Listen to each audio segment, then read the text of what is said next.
avons fait 3 prières qui m'étaient à cœur. Malgré que le temps est parti, nous allons le faire parce que c'est très capital. Je ne sais pas si vous l'avez constaté, les gens meurent facilement maintenant. On dirait qu'il y a un esprit de mort prématurée qui est relâché sur le monde. Et les gens meurent facilement. Et je vais te dire que c'est une stratégie de l'ennemi. Puisque si les gens meurent, ils ne peuvent plus se convertir à Christ, ils ne peuvent plus être gagnés, donc Satan va les avoir dans son royaume. Et quelqu'un qui n'a pas Christ qui meurt, c'est un enfer. Et ça doit être votre préoccupation. Les gens meurent banalement maintenant. Et maintenant, il y a aussi la complicité du monde, des dirigeants du monde, avec les firmes pharmaceutiques, avec la science, et qui cherchent par tous les moyens à diminuer la population du monde. Ils ne sont pas Dieu. C'est Dieu qui a créé l'homme. Et les hommes ne peuvent pas se réunir, certains hommes ne peuvent pas se réunir en catimini pour chercher en disant qu'il y a trop de monde, il y a trop de personnes sur la terre, il faut éliminer une partie. Et ce que vous devez savoir, c'est nous les Africains qui sont visés. Mais les Européens ne font plus d'enfants. C'est pour ça que Emmanuel Macron pouvait dire qu'en Afrique nous faisons beaucoup d'enfants. Et je lui ai dit oui, parce que nous marions les jeunes filles, pas les mamans. Pas les grands-mamans. Donc, c'est une stratégie. Dieu qui a dit, remplissez le monde. Les gens sont dit que maintenant, il faut diminuer. Ils sont passés par... Comme ils ont créé la maladie, ça n'est pas de nous tuer. C'est vaccin obligatoire maintenant. J'ai dit les choses telles qu'elles sont. Mon ami, je sais que moi j'ai un Dieu. Je ne sais pas si toi tu es un Dieu. Et mon Dieu est capable de déjouer tous les plans de l'ennemi. Et je vais vous dire ceci. L'Église aura péché si l'Église ne prie pas contre ça. Parce que dans Matthieu, Jésus dit, je vous ai donné le pouvoir. Il a dit dans lui, je vous donne le pouvoir. Et dans Matthieu, il dit, si deux d'entre vous s'accordent pour lier quelque chose sur la terre, la chose est liée au ciel. Et si nous délions quelque chose, la chose est déliée. Une autre personne dit, ce que vous allez permettre sur la terre, qui? Nous, l'Église. Ce que nous allons permettre sur la terre, c'est ça ce qui va arriver. Mais ce que nous allons refuser, le ciel aussi va refuser cela. Mais l'Église est là, et chacun de vous, vous bavardez seulement. Mais ce n'est pas le bavardage, c'est la prière. Et la prière offensive.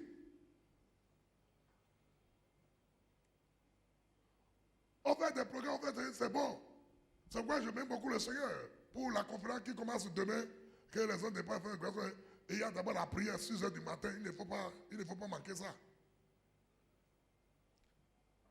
Tu vas prier. Tu vas demander au Seigneur que le sang de Christ te couvre. Le sang de Christ couvre tout ce qui est à toi, femme, mari, enfant. Le sang de Christ couvre le peuple de Dieu, les enfants de Dieu, la population béninoise, la population africaine. Le sang de Christ puisse couvrir les hommes contre cette maladie qu'on a provoquée pour détruire les gens. Que le sang de Christ protège les hommes contre tout cela. Et que toutes les manigances de l'ennemi pour chercher à éliminer les hommes que Dieu a créé à son image échouent totalement dans le nom de Jésus. Élève la voix et prie comme ça dans le nom puissant de Jésus. Élève la voix et prie. Élève la voix et prie. Élève la voix et prie. Nous aurons péché à croiser les bras, à ne rien dire. Nous aurons péché parce que la création attend la révélation des filles de Dieu. Seigneur mon Dieu, je te loue, je te bénis. Par le nom puissant de Jésus. Je couvre ma vie par le sang de Jésus. Je couvre mes enfants par le sang de Jésus. Je couvre ma femme, mes enfants par le sang de Jésus. Et je déclare dans le nom de Jésus que tout complot contre les hommes pour les tuer, contre l'Église, contre la population béninoise, contre la population africaine, contre le monde, pour tuer les hommes créés animaux de pour les envoyer en affaires, j'ai dit non. À ce moment, j'ai détruit ce programme. J'ai anéanti ce programme. Que la confusion rentre dans le camp là-bas. Et que les autres, dans le nom puissant de Jésus, Dans le nom victorieux de Jésus-Christ de Nazareth. Saint-Esprit, Seigneur Dieu, tu as dit ce que nous avons permis sur la terre sera permis au ciel. Ce que nous avons refusé sur la terre sera refusé. Nous refusons, Seigneur. Nous refusons, Seigneur, la mort ciblée. Nous refusons cela. Nous ne serons pas le cobaye. Nous ne serons pas entraînés. Ni moi, ni ma femme, ni mes enfants. Ni le peuple de Dieu. Ni l'église en Afrique. Ni la population de Noirs. Ni la population africaine. Ni la population de l'État. Ne serons pas victimes de ça. Le sang de Jésus neutralise, protège toute personne contre ces attaques, contre ces meurtres, contre ces assassinats au nom puissant de Jésus. Seigneur, je te dis merci, je te glorifie. Gloire à toi, puissant, toi, honneur à toi. Au nom puissant de Jésus, nous avons ainsi prié. Je ne sais pas si vous êtes conscient de ce que j'ai dit. Je ne sais pas. Parce que, vous savez, la supercherie qui est dans ces choses-là, on nous dit d'aller se faire vacciner. On nous oblige. Il y a certaines personnes, nous avons nos frères qui ont perdu l'emploi. Parce qu'ils ont refusé de se faire vacciner. On a dit, si ne se fait pas vacciner, il ne peut pas travailler. Nous avons nos frères. C'est pourquoi ça m'énerve. Vous dites que vous nous obligez à aller se vacciner. Et au bon moment, quand nous arrivons là-bas, nous donnons des papiers à remplir. Vous regardez vous-même, à remplir. Et dans les conditions, dans les papiers qu'on a, vous avez des conditions que c'est nous-mêmes qui sommes venus délibérément prendre le vaccin. Donc, quels que soient les effets secondaires qui sont arrivés, on ne peut pas attaquer ni l'État, ni la firme pharmaceutique qui a fabriqué le vaccin. Quelle est cette affaire-là? Et nos autorités même nous obligent à ça. Vous ne pouvez pas que c'est un complot. Donc, on te force à faire quelque chose, on te fait signer, c'est toi mais qui as choisi librement. C'est librement ça.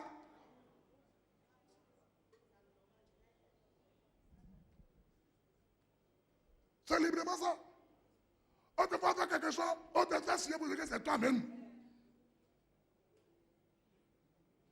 Quel est ce vaccin-là? Quand on donne aux gens, on dit, si quelque chose arrive, c'est toi-même qui as choisi. Quand même.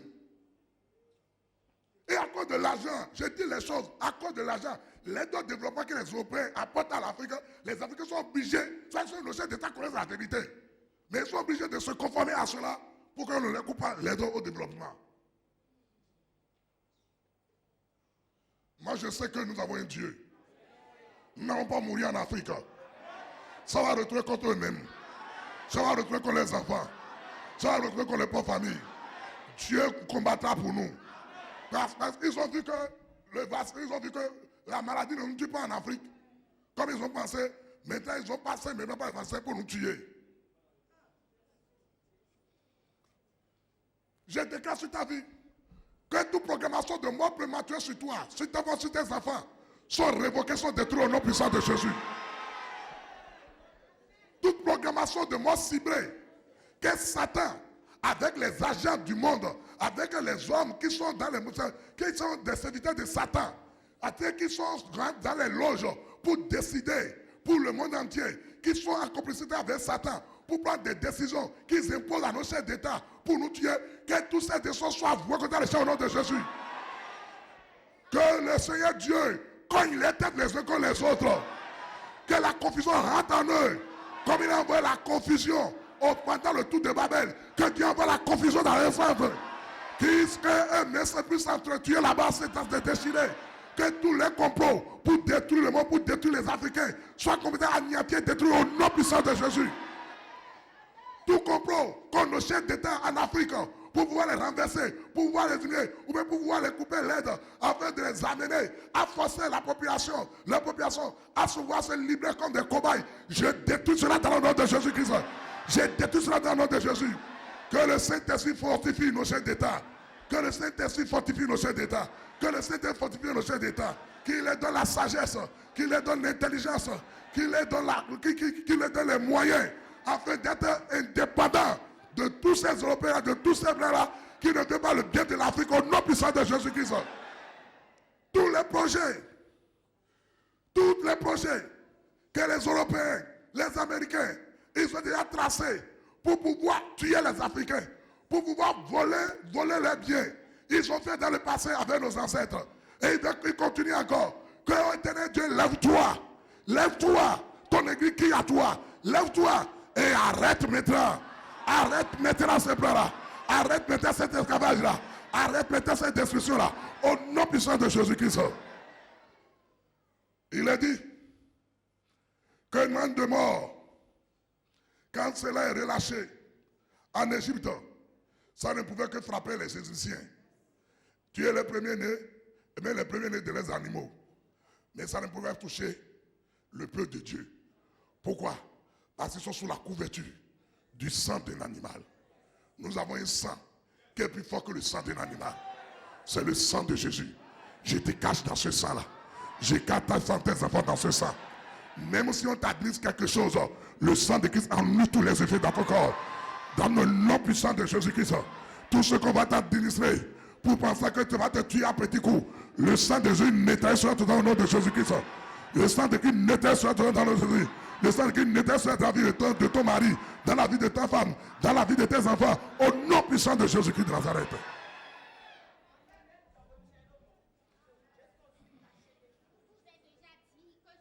Éternel Dieu, dans le nom puissant de Jésus-Christ de Nazareth, dans le nom victorieux de Jésus-Christ, je déclare qu'à partir de maintenant, quiconque est en connivence avec les Blancs, avec les Illuminatis, avec les sectaires, pour chercher à faire tuer les gens, pour chercher à détruire les Africains, à ruiner les Africains, pour chercher à dépouiller. Éternel Dieu, lève-toi et combat pour nous. Lève-toi et combat pour nous. Nous savons que nous avons un Dieu. Et ils ne savent plus qu'il y a un Dieu. Mais nous savons que tu es le Dieu de justice. Lève-toi et combat pour nous. Que tous les plans soient voués contre l'échec. Tous les projets qu'on nous jette d'État soient brisés, soient détruits au nom de Jésus. Que dans le nom puissant de Jésus, tout esprit de mort prématuré qui est en train de circuler dans la vie soit paralysé. Je les paralyse maintenant. Je les détruis maintenant. Je les révoque maintenant au nom puissant de Jésus. Tu ne mourras pas en ton temps. Tu vas vieillir avec Dieu.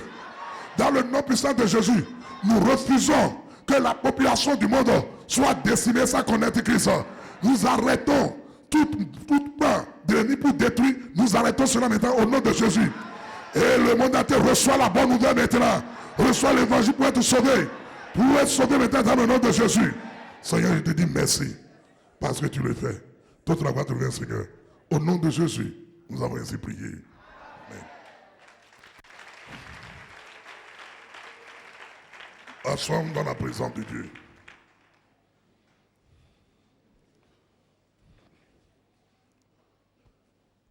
Voir et dire la même chose que Dieu. C'est le thème de notre message.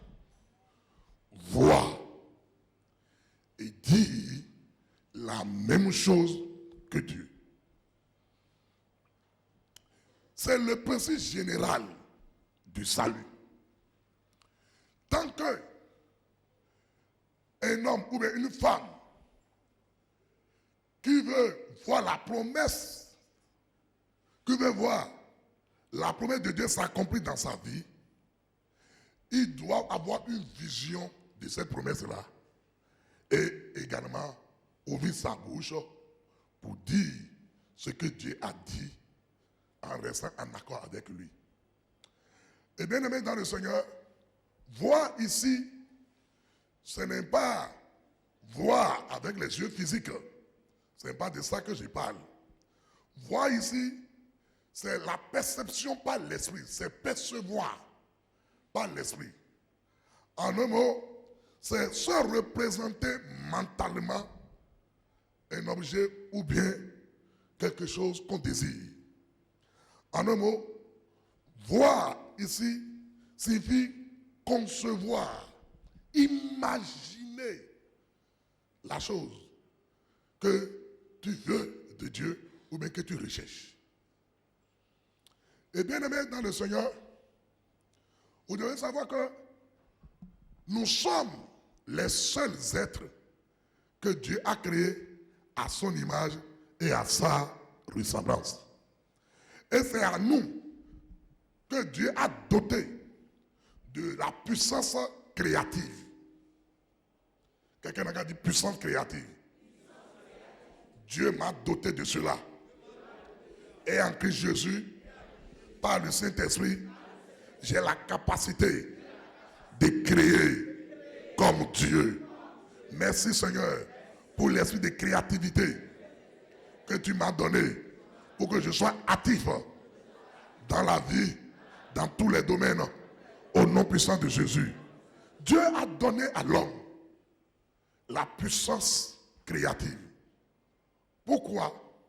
Parce que seul l'homme a le pouvoir d'imagination. Les animaux n'imaginent pas. Les gens n'imaginent pas. Ils ne se font pas une représentation de quelque chose. Les seuls qui ont le pouvoir d'imaginer, la puissance d'imagination a été donnée à l'homme. Parce que tout ce que Dieu lui-même a fait, il a d'abord imaginé. Dieu n'a rien fait au hasard. Dieu lui-même a une perception de ce qu'il veut faire. Dans le spirituel, il a l'image de ce qu'il veut faire. La Bible dit, la terre était informe et vide, mais l'Esprit de Dieu planait au-dessus des eaux. Bien-aimé dans le Seigneur, mais c'était qui est dans le chaos, qui n'a aucun sens, et qui est pris en otage, il y a l'Esprit de Dieu qui couvrait cela, comme la poule, qui couvre ses œufs, jusqu'à ce que les enfants ne commencent pas, les poussins ne commencent pas sortir.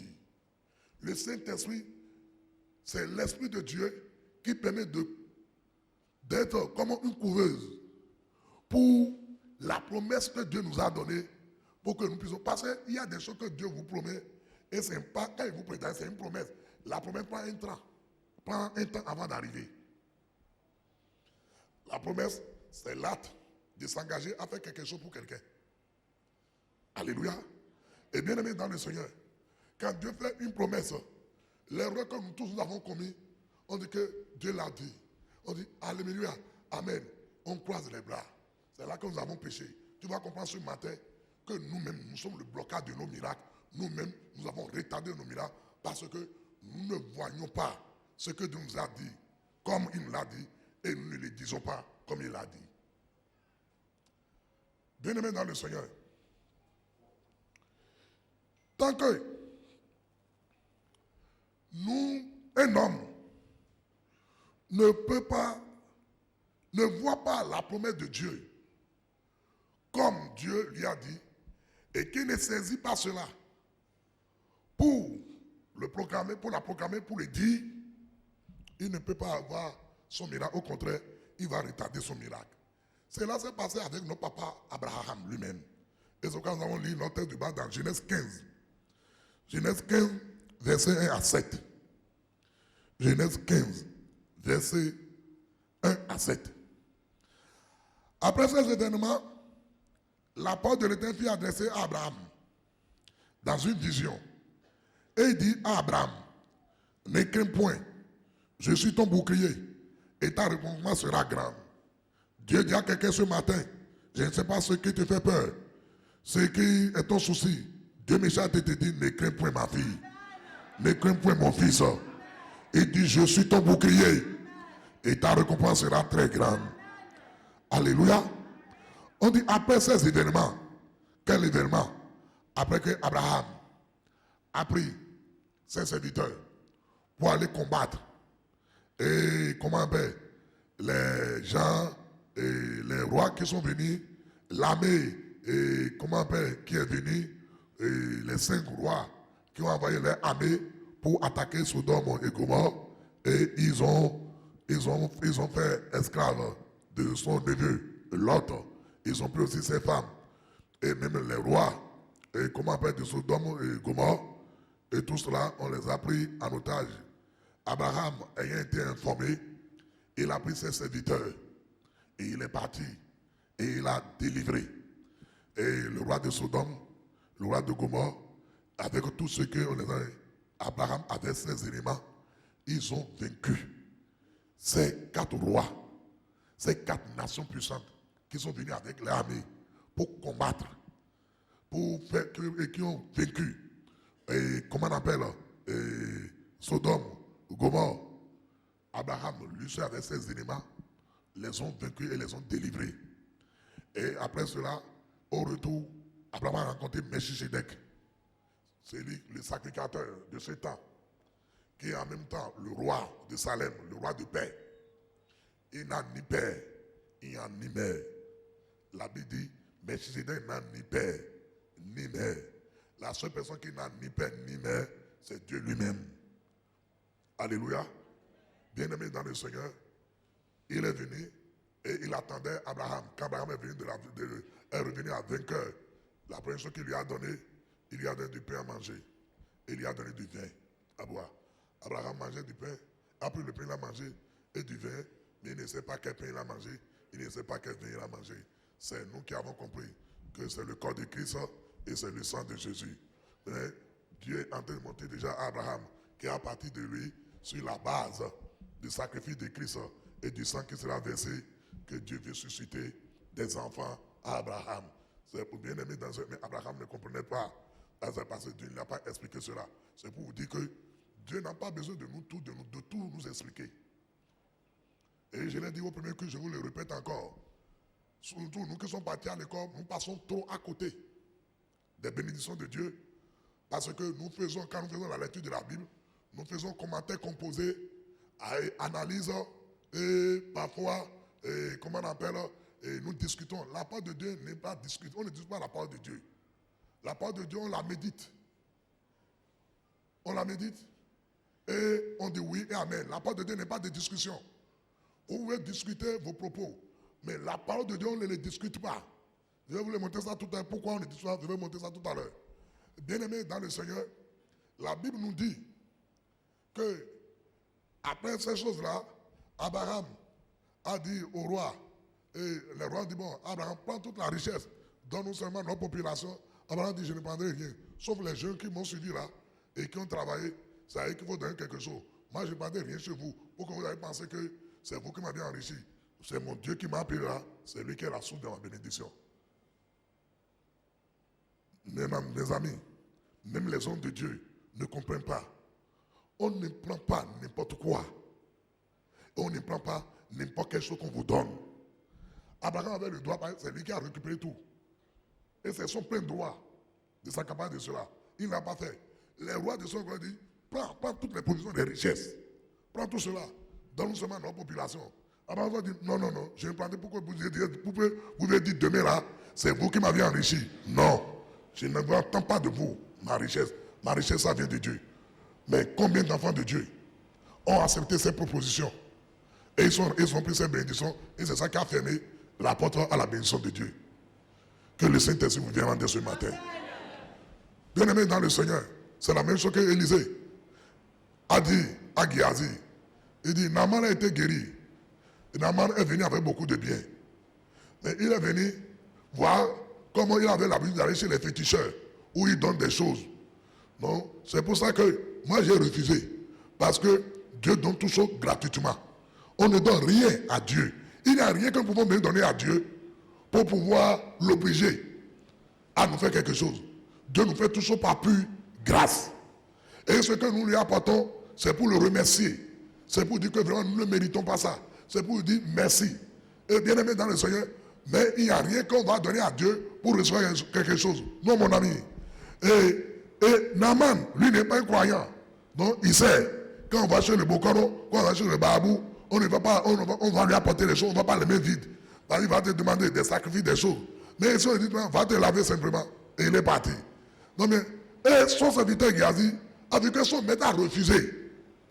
Et voilà, le gars va dire, les gars vont repartir avec tous ces biens-là. Les gars avaient mené beaucoup de vêtements, de l'or, de l'argent. Il va repartir avec tout cela. Géasi a convoité. Ce qu'il appelle la convoitise est dangereux. A convoité ce que Naaman a amené. Il est passé par derrière pour mentir sur le compte de son maître. En disant que les invités sont arrivés à mon maître et il n'y a pas de quoi pour prendre soin d'eux. Donc il m'a envoyé prendre quelque chose. Et il a pris. Le frère dit, prends, c'est tombé, prends tout ce que tu veux. Il a choisi les beaux habits, les négos, dans tout cela. Il va cacher ça à la maison. Et il est revenu. Quand il est revenu comme ça, son maître lui dit, d'où viens-tu? Il dit, non, je ne suis parti nulle part. J'étais en train seulement de me balader. Il dit, tu ne sais pas, pendant que tu es allé là, pour aller arrêter cet homme-là, mon esprit était avec toi. Élisée n'a pas bougé. Mais de sa chambre, il voyait tout. Ce n'est pas les yeux physiques qui voient. Les yeux spirituels, il dit mon esprit. Mon esprit est avec toi. Pendant que tu as arrêté cet homme-là, tu as pris des choses pour aller cacher à la maison. C'est beaucoup plus que tu as fait cela. Je vais te demander ce qui se passe là-bas. Quand les gens s'en vont là, ils n'ont pas la guérison, mais ils font l'échange. Donc c'est pour ça qu'on les propose des sacrifices, des choses à faire. Et ils font cela, on prend la maladie là, pour aller donner ça à quelqu'un. Quand tu as fait cela, tu as pris les biens, non? Donc il y aura l'échange. La maladie là vient sur toi, sur ta femme et sur les enfants. Ouais. Fais beaucoup attention. Sur les hommes de Dieu d'aujourd'hui, beaucoup sont devenus des bandits. Sont devenus des escrocs. Ils viennent manger dans tous les plats. Alors que Élisée avait dit à Géasi, pendant que avait dit à, comment on appelle, à Naaman, quand Naaman voulait donner, il dit non, ce n'est pas encore le temps des offrandes. Donc il y a un temps. Le temps qu'il y a là, c'est le temps de la gloire de Dieu. C'est de glorifier Dieu. C'est de monter à cet homme-là. Dieu, il agit gratuitement. Et quiconque vient à Dieu, effectivement, Dieu opère gratuitement dans sa vie. Dieu ne prend un franc, ni un mouton chez quelqu'un. Bien aimé dans le Seigneur. Donc c'est après ces choses. Dieu vient vers Abraham et lui dit, ne crains point. Ça veut dire quoi? Si Dieu lui dit, ne crains point, ça veut dire qu'Abraham avait d'inquiétude. Ça veut dire quoi? Malgré qu'Abraham est sorti vainqueur, Abraham a des ouvriers, il est riche en or, en argent, il a des biens au point où il ne peut plus rester ensemble avec son neveu. Malgré tout cela, Abraham a toujours des craintes. Donc ce n'est pas l'argent, ce n'est pas la femme, ce ne sont pas les enfants qui font qu'on n'a pas de souci de quelque chose. Au contraire, nous avons eu des enfants et les enfants, c'est eux qui nous ont donné des soucis. Ils ont abandonné la voie sur laquelle nous les avons mis. C'est un souci. Ils se sont mariés, ils n'ont pas encore fait d'enfants. C'est un souci. Même quand vous riez, même quand vous venez faire ça, c'est dans votre cœur. Voilà, tu es en Christ Jésus. On a créé un vaccin pour tuer les gens. Ton esprit n'accepte pas. Tu dis non. Le patron dit si tu ne fais pas, donc tu ne peux plus travailler ici, tu es radié. Et le frère est parti, est accepté.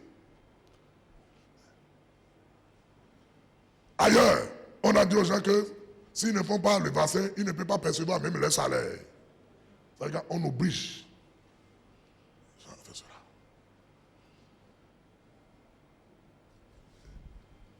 Et il y a d'inquiétude. Qu'est-ce qui fait ton souci? Quel souci tu as, mon frère? Quel souci tu as, ma soeur? Toi qui m'écoutes là, quel souci tu as? Ou bien tu vois que ton âge, en train de passer, ça c'est les femmes. Et il n'y a pas d'homme qui vient faire toi pour te faire la cour. Que tu as des soucis du mariage. Ou bien tu es même fiancé, mais tu n'as pas les moyens. Ou bien la rentrée va commencer maintenant. Et tu as des soucis. Comment tu vas faire pour les enfants que tu as là, les collages, les prix, les fournitures, tout cela. Quel genre de soucis que tu as? Le Seigneur me charge ce matin. Je suis son prophète, son messager. Il me dit, ma fille, ne crains point. Amen. Ma fille, ne crains point. Amen. Mon fils, ne crains point. Amen. Je suis Jéhovah Jireh. Je suis là.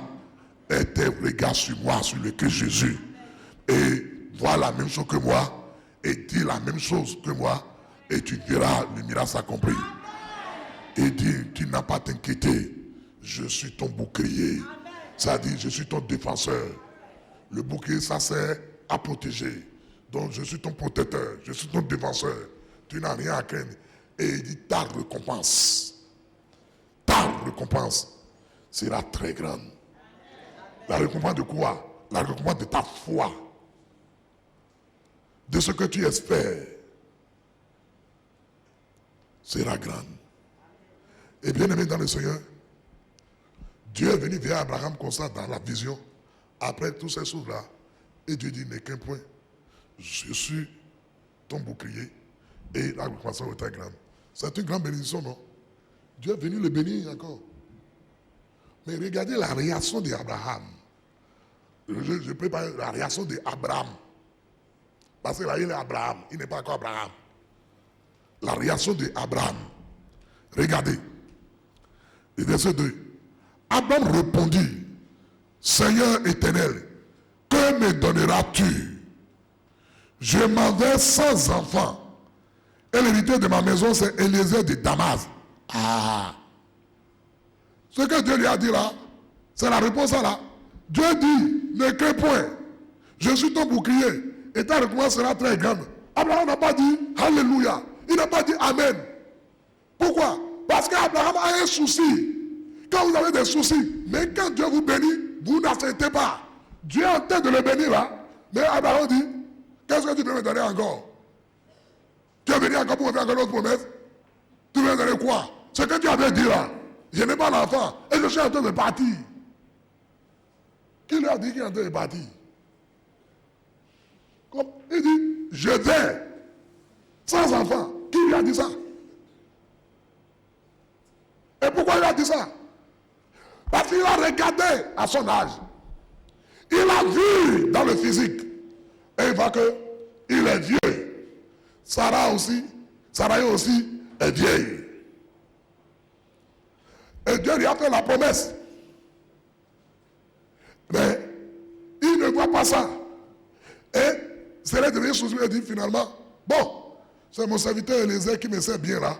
C'est lui qui aura la bénédiction. C'est lui qui va hériter de mon bien.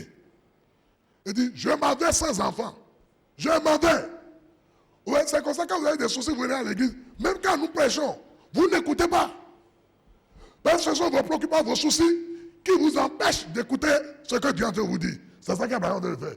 Le gars est venu vers toi, il dit, Abraham, ne crains point. Hein. Ne crains point. Je suis ton bouclier. Et ta récompense sera grande. Tu ouvres la bouche, tu dis, oh, qu'est-ce que tu veux me donner encore? Mais ça là, il ne t'a pas donné ça. Qu'est-ce que tu veux me donner encore? Qu'est-ce que tu veux me donner encore?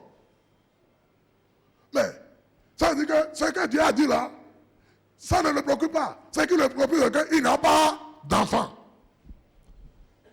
C'est comme ça que les soucis du manquement, les soucis de ce que Dieu nous a promis que nous n'avons pas encore vu, faut que nous n'écoutons pas ce que Dieu il nous dit. Et c'est comme ça que nous partons à côté même de nos propres bénédictions. On ne les préoccupait pas la situation de nos enfants. On est préoccupé par la situation de nos enfants. Au point où quand Dieu parle à nous-mêmes de ce qu'il veut faire dans notre vie, nous ne voyons pas ça. Abraham, il dit, verset 3, et Abraham dit, voici, tu ne m'as pas donné de postérité. Et celui qui est né dans ma maison, sera mon héritier. C'est ce que Dieu lui a dit ça? Est-ce que quand Dieu est venu vers lui là, c'est ce qu'il lui a dit ça? Bon, je vais vous montrer ce que Dieu lui a dit. Genèse chapitre 13, retournons en arrière. Genèse chapitre 13. Alléluia. Verset 14. Genèse chapitre 13, verset 14.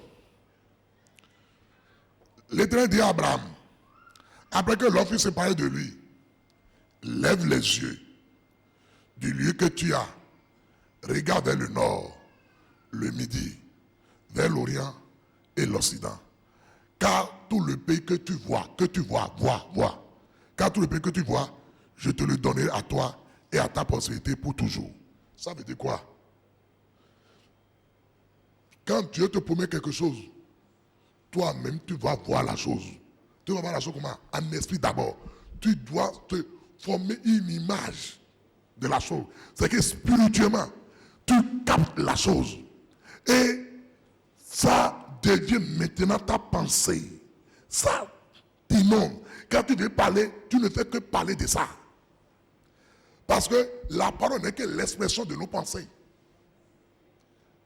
C'est pourquoi quand les gens disent, excuse-moi, c'est pas ce que je pense, c'est faux. Ça, vous l'a déjà trahi. C'est ce qui passe là, c'est ce qu'il a déjà dit.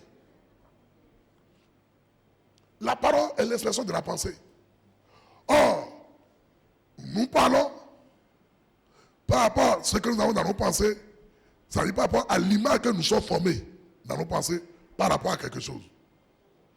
Dieu dit ici, quand l'on s'est séparé, Dieu dit à Abraham, lève les yeux, regarde, vois le nord du pays, vois le sud, vois l'est, vois l'ouest, regarde. Abraham est là, hein? Il n'a pas pris, mais Dieu dit voir. Comment je suis ici là et je peux voir maintenant Mananville, je peux voir le nord du Bénin. Comment? Donc Dieu lui dit, met en esprit à voir la grandeur de l'étendue. Je bien beaucoup le Seigneur. Il y a l'homme de Dieu que vous avez déjà dévancé. Osborne. Il dit que si vous pensez grand avec Dieu, vous serez grand. Mais si vous pensez petit avec Dieu, vous serez petit.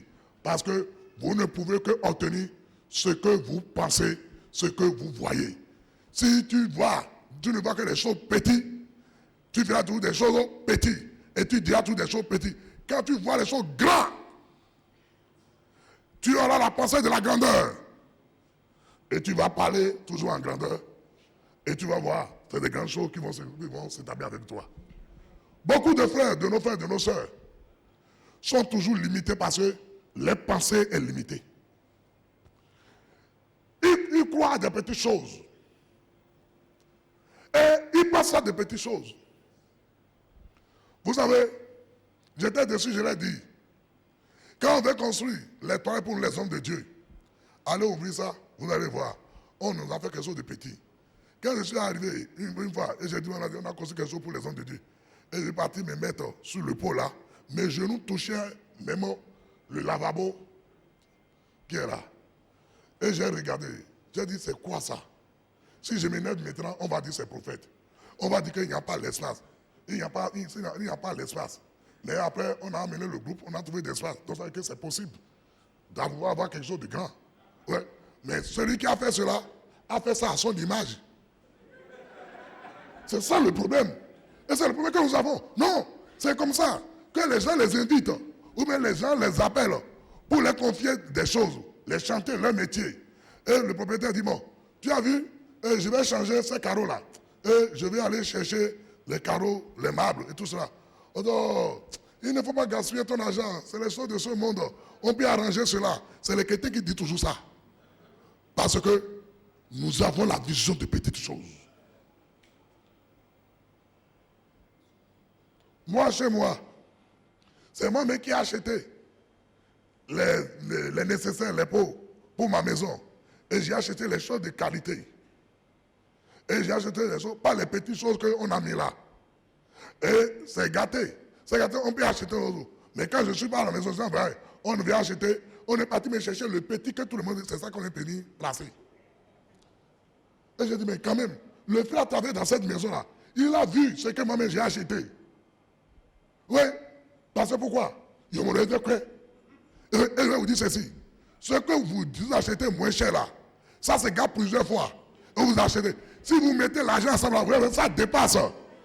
Les choses de qualité coûtent, mais les choses de qualité durent. Changez vos mentalités. Vos mentalités ne peuvent pas changer si vous ne voyez pas comme Dieu voit. Et c'est quand Dieu m'a dit, tu as vu, non? Tu as vu tes frères? Tu as vu tes frères? Mais le peuple qui t'a appelé, il dit, je vais changer ces choses-là. Va me demander les prix. Va lui demander les prix. Dis-lui, voici les choses de qualité. Voici les prix. Toi, ne te mets pas à ça parce que toi, tu n'as pas, parce que non. Non, c'est trop cher. On peut voir moins cher que ça.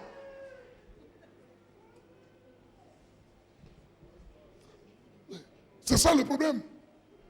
Pourquoi vous voulez ramener les choses à toi-même? Non, mon ami. Tu vois ici, malgré que Dieu a fait la promesse de la terre promise à Abraham, qui va lui donner cela. Après que l'on s'est séparé, il dit, lève-toi, regarde, vois le nord, vois le sud, vois les gars super, il dit, vois. Et il lui dit clairement que quand tout le pays que tu vois, je te le donnerai. Dieu ne peut que donner que ce que ta perception voit, ta perception a saisi.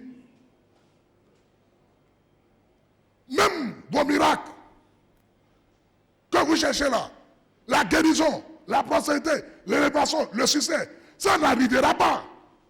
Si vous ne percevez pas ça vous-même, que vous êtes élevé, si vous ne percevez pas que vous êtes guéri, et vous regardez à votre corps pour confesser que vous êtes malade, vous serez toujours malade. Ça veut dire que dans votre pensée, c'est la maladie que vous voyez, c'est la maladie que vous avez conçue. Vous n'avez pas conçu et qu'on appelle la guérison. Oh, Dieu a dit par le mérite de Jésus, nous sommes déjà guéris. Et le problème est que, vous savez, pourquoi vous accrochez à la maladie? Parce que vous êtes parti voir un médecin qui est physique, qui est étudié, il a fait des diagnostics, et vous a dit ça, que c'est ça, c'est ça. Et parfois, il vous dit, voilà ce qu'a amené pour les autres. Donc, vous dites que vous avez les preuves. Mais l'autre, c'est spirituel. Vous croyez au médecin. Mais le médecin des médecins vous a parlé. Vous de votre guérison. Vous ne croyez pas à la guérison. Vous ne formatez pas l'image de votre guérison. Vous ne vous voyez pas vous-même guéri. Mais vous êtes toujours malade. Si tu le vois malade, tu seras toujours malade. Il dit à Abraham, ce que tu vas voir là, c'est ça que je te donnerai. Quelle est ta vision, mon frère? Quelle est ta vision, ma soeur? Comment tu vois ton foyer? Comment tu vois ta femme? Comment tu vois ton mari? Comment tu vois tes enfants? La vision que tu as d'eux, c'est ce que tu diras avec eux. Si tu vois ton mari incapable, c'est l'image que tu as de lui, il sera toujours incapable. Si tu vois une femme dépensière, elle va toujours te faire des dépenses. C'est ce que tu as, c'est l'image que tu as, et c'est ces pensées que tu as. Si tu vois que ton enfant est perdu, et tu ne le vois pas être gagné pour Christ, il sera perdu. Quelle image que tu fais? Quelle image tu as? Les chrétiens, par leur bouche, déclarent des choses que les images est le contraire. Les pensées est le contraire. En tant que ce que vous déclarez n'est pas à nier sur ce que vous pensez, il n'y a pas de miracle.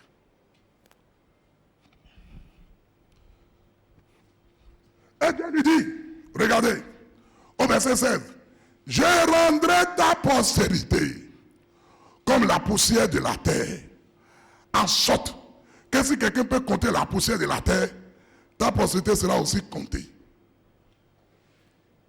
Voici ce que Dieu lui a dit. Voici la promesse.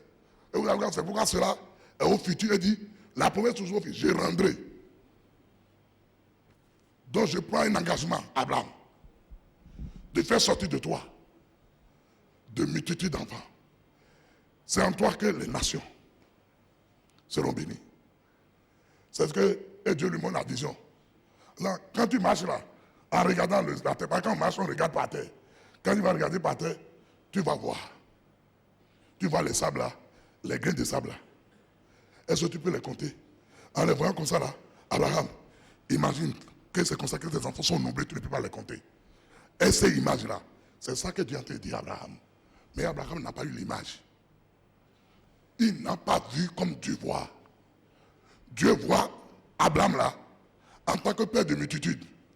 Au chapitre 15, Abraham lui se voit comme 100 enfants. Vous voyez, Dieu le voit en tant que père de multitude. Mais lui-même se voit 100 enfants. Et c'est notre problème ça. C'est notre problème ça. Oh, Dieu lui a fait la promesse. Et Dieu lui a donné une image concernant les sables de la terre. Pour qu'en marchant, en voyant, qu'il ne voit plus les sables, voit que certains enfants qui sont nommés comme ça et qu'ils sont indénombrables. Si Abraham avait compris cela, chaque fois qu'il marche, il ne voit pas le sol. Il voit ses enfants. S'il a cette image-là, et cette image-là rentre dans ses pensées, il ne pouvait plus dire à Dieu, je suis sans enfant. Mon ami, sachez-le, les promesses de Dieu sont réelles. Les promesses de Dieu sont réels. Et ce que vous ne savez pas, la foi saisit la promesse que Dieu a donnée dans le spirituel. Ce que tu espères là, ce que tu désires là, ce que tu veux là, mon frère, ma soeur, écoute-moi. Il faut d'abord chercher ce que tu désires là, ce que tu veux là. Il faut voir si ça fait partie des promesses de Dieu pour toi.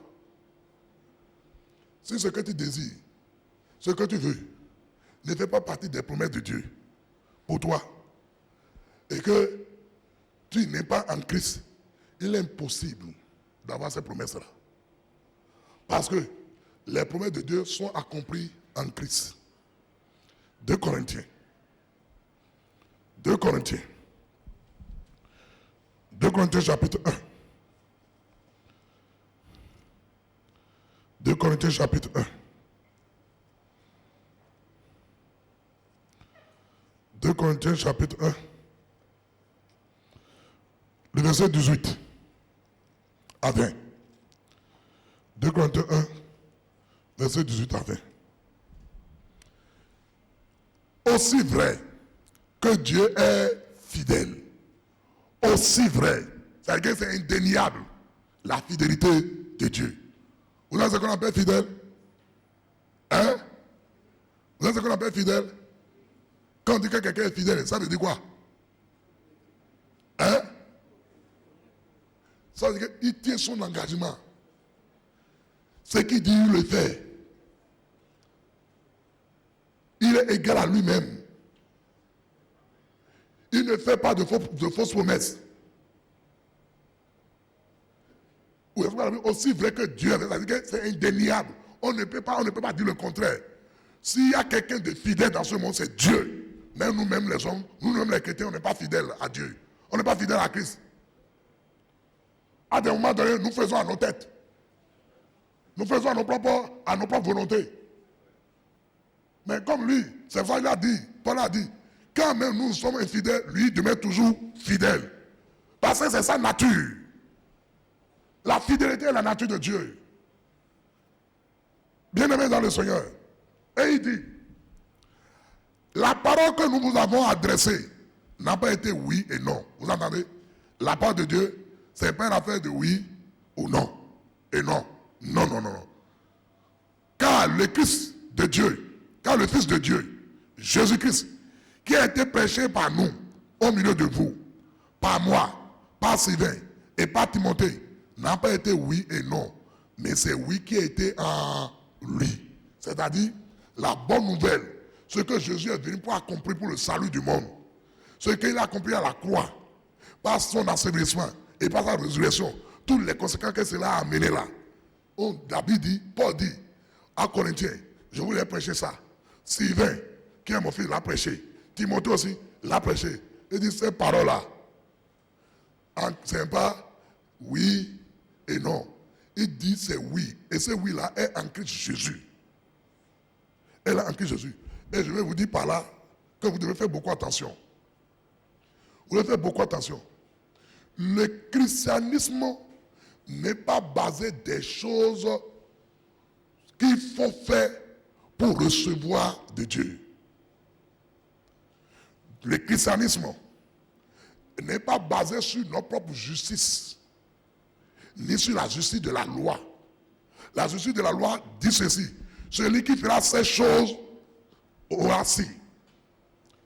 C'est comme ça que la justice de la loi parle. Donc, au temps de la loi, il faut faire pour avoir. Dans le christianisme, on ne fait pas. Jésus l'a déjà fait. Et tu crois à ça, et tu as la vision de cela, ce que Jésus a fait là, tu saisis cela, tu as une image de cela, et tu confesses cela, et tu vas le voir. Donc, dans le christianisme, nous ne faisons rien pour avoir le salut. C'est parce que nous sommes sauvés que nous faisons ce que nous faisons là. Je ne prêche pas, je ne suis pas prophète pour être sauvé. C'est parce que je suis déjà sauvé que Dieu m'a donné ce ministère. Tu es chante, tu es sentinelle, tu es ceci, veilleur, disait, intercesseur. Tu ne fais pas ça pour aller au ciel. Non, c'est parce que tu es sauvé Et tu es dans le royaume que Dieu t'a donné cela. Et Paul a dit, ce sont les œufs qu'il a préparés d'avance. J'investis dans l'église, je bâtis comme des temps pour Dieu. J'investis, comme je donne aux orphelins, je fais de bons œuvres. C'est pas ça qui va te sauver. Non. Ephésiens 2, verset 8 dit, c'est pas la grâce que nous sommes sauvés. Et c'est pas la foi que nous accédons à cela. Il dit, cela ne vient pas de vous, afin que personne ne se glorifie. Afin que personne ne se glorifie. Et il dit, ceux qui sont sauvés là, au verset 10, Dieu a préparé les destinées. Des choses que nous devons accomplir sur la terre. Quand ces personnes viennent à Christ, puis c'est en Christ surtout le oui, le ok de ce que Dieu a fait. Puis ceux qui sont qui maintenant, ils vont découvrir maintenant leur destinée. Et ils vont commencer par marcher sur cela. Mais nous pensons que le fait que nous faisons cela nous donne un privilège plus que les autres. C'est pourquoi les chrétiens, ce que je vous dis là, vont vous aider. C'est pourquoi la plupart des gens qui sont dans l'église, qui font quelque chose dans l'église, ne pensez pas que parce que vous faites cela, c'est ça qui va attirer Dieu à vous faire quelque chose. Non. C'est lorsque vous allez saisir aussi la promesse de Dieu. Et vous allez dire oui aussi à cette promesse. Et vous allez voir dans le surnaturel, percevoir cela, concevoir ce que vous désirez, ce que la promesse de Dieu là, concevoir cela dans vos pensées. Et vous commencez par le déclarer. C'est là que le processus de vos miracles se met à l'œuvre. C'est quoi, bien aimé dans le Seigneur? C'est pas parce que je prêche qui fait que quand je tombe malade, je vais fermer la bouche et dire à Dieu, parce que je prêche, tu dois me guérir. Ça ne veut rien dire. Je dois pouvoir, quand la maladie vient, je dois dire, ah bon, est-ce que tu as écouté ce que Dieu a dit? Jésus-Christ là, c'est le péché qui a amené la maladie. Donc maladie, c'est le péché qui a amené cela. Mais Jésus a déjà réglé l'affaire de mes péchés. Péché passé, péché présent, péché futur. Jésus a déjà réglé ça. Donc, tu n'as pas le droit d'être ici. Je suis une nouvelle création. Et en tant que nouvelle création, je suis devenu le temple de Dieu. La maison où Dieu habite. Toi, tu vas oser, et comment on peut concurrencer Dieu à moi là. Tu ne peux pas, tu es trop petit. Et c'est pour cela. Jésus-Christ m'a déjà guéri. En payant le prix à la croix, par cette métissure, je suis guéri. Ce n'est pas que je suis guéri, je suis guéri. Donc tu as fait fausse route. Hey, out. Qu'est-ce que tu m'as dit? Disparais. Dans le nom de Jésus. Pendant que tu dis ça, le diable va essayer de multiplier encore la douleur. Pour te faire dire le contraire.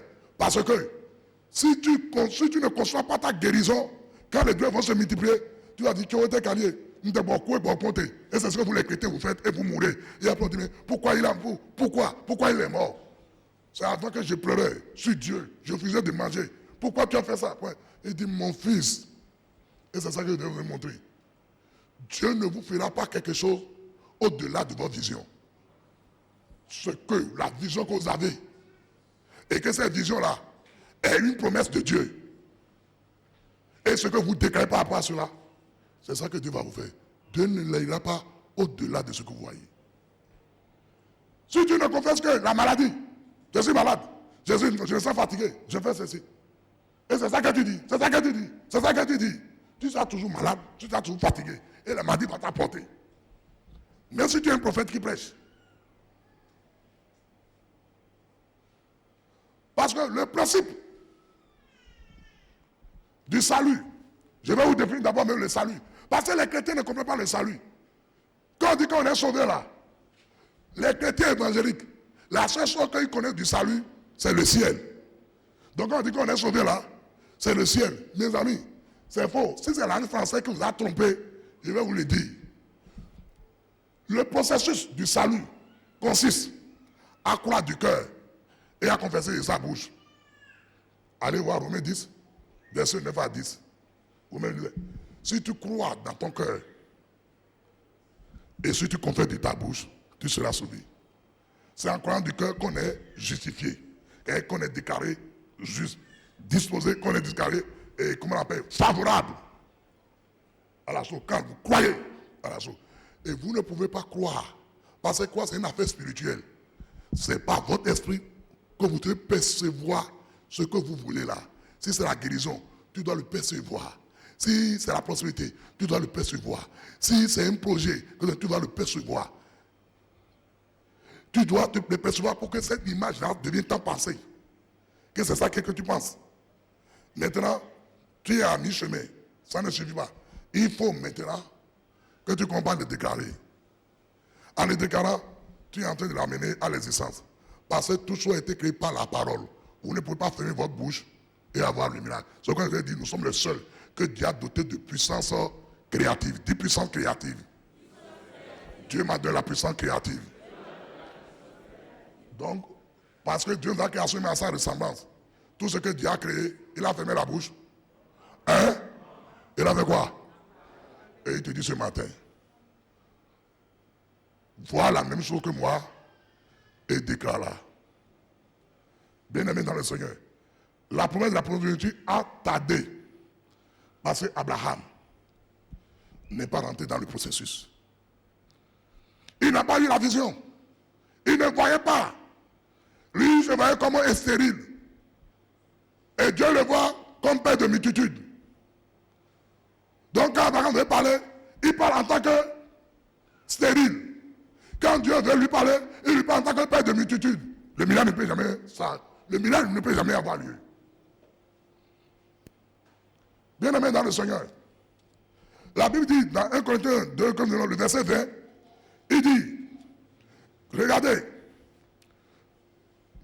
car tout ce qui concerne toutes les promesses de Dieu, tout ce qui concerne, ou bien tes oreilles, tout ce qui concerne les promesses de Dieu, c'est en lui, c'est-à-dire en Christ, qu'est le oui. C'est-à-dire que le OK, l'accomplissement des promesses de Dieu dans ta vie, se trouve en Christ. Le oui. Quand tu demandes quelque chose à Dieu, il faut que ce soit d'abord dans les promesses que Dieu a faites. Si ces promesses-là que Dieu a faites là, il faut voir si Christ l'a accompli. Parce que c'est en Christ que se trouve le oui. C'est-à-dire que c'est Christ qui te rend capable, qui te rend disponible. C'est Christ qui te qualifie. Voilà, c'est le mot que je dis. Qui te qualifie à avoir droit à cela. Pourquoi? La Bible continue. Il dit, c'est pourquoi encore l'amen par lui est prononcé par nous à la gloire de Dieu. Ça dit, les promesses de Dieu sont accomplies, sont OK, sont homologuées en Christ Jésus. Pour moi, pour toi.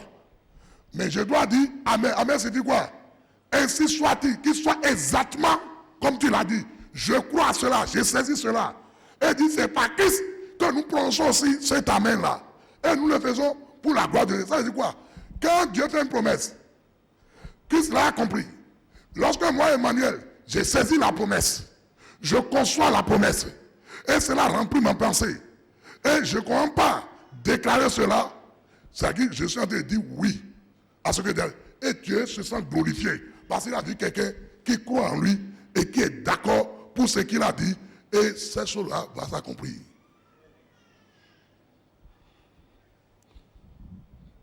Je suis resté avec la Bible. Notre frère s'est marié à Godomé. Le frère vraiment Cyrus Johnson avec son époux Noélie. Je les ai honorés. Je suis parti à ce mariage-là pour les honorer. Malgré mon état. Et quand je suis rentré, on m'a fait le massage des pieds. J'ai refusé même de manger. J'ai pris citronnet et tout ça là pour que je puisse vite me réveiller. Quand je suis rentré dans la chambre, je suis mis à genoux. J'ai prié pour la situation qui se trouvait dans le monde. Et je me suis retrouvé à 1h du matin. Je prends la Bible maintenant pour dire Seigneur, qu'est-ce qu'on va apporter? Et dit, mon fils, le problème que vous avez aujourd'hui, c'est le problème que votre père Abraham aussi a eu avec moi au départ, quand il s'appelait Abraham. Vous ne voyez pas les choses comme moi je les vois. Et c'est pourquoi vos proclamations, vos déclarations, ou bien vos dires sont contraires à ce que moi j'ai dit. Et vous ne pouvez plus faire. Et si vous comptez comme ça, même que vous croyez que moi je peux le faire, la manière dont vous faites là retarde le miracle. J'ai dit, Père, et dit, écris, vois et dis la même chose que Dieu. Et je suis assez à de 1h matin jusqu'à 4h10. À 4h10, où je me suis couché et je me suis réveillé à 6h15. Et c'est là que j'ai constaté que celui qui a dit, c'est quoi? J'ai dit à mon épouse que moi je ne fais pas confiance aux gens. Le frère qui passe pour repasser, les amis, n'était pas repassé. Donc, c'est la plaisir que j'ai pris, c'est passé. C'est moi-même qui l'ai repassé, ça m'a pris du temps. C'est pourquoi je suis venu en retard. Donc, j'ai fait à peine 2 heures de temps de sommeil. Et c'est ça m'a permis de fouiller. Le verset 20 là, quand je l'ai regardé dans la nouvelle Bible Semeur, il dit, si nombreuses que soient les promesses de Dieu, si nombreuses que soient, les promesses de Dieu sont nombreuses. Et vous savez, ça m'a rendu triste. Et nous souffrons. Dieu nous a fait tellement tant de promesses. Et nous souffrons. Si nombreuses que soient les promesses de Dieu, c'est en Christ Jésus qu'elles sont oui. Donc les nombreuses promesses de Dieu là, ce n'est qu'en Christ que cela peut s'accomplir. C'est en Christ que c'est tout le oui. Il dit voilà pourquoi. C'est aussi par le Christ Jésus que nous disons à Dieu l'Amen pour sa gloire. Et Louis II 21, Louis II pour 21e siècle, il dit aussi la même chose, d'une autre manière. Il dit en effet, pour toutes les promesses de Dieu, c'est en lui, Jésus-Christ, que se trouve le oui. Pour toutes les promesses de Dieu, c'est en Christ que se trouve l'accomplissement. C'est en Christ que nous pouvons avoir cela.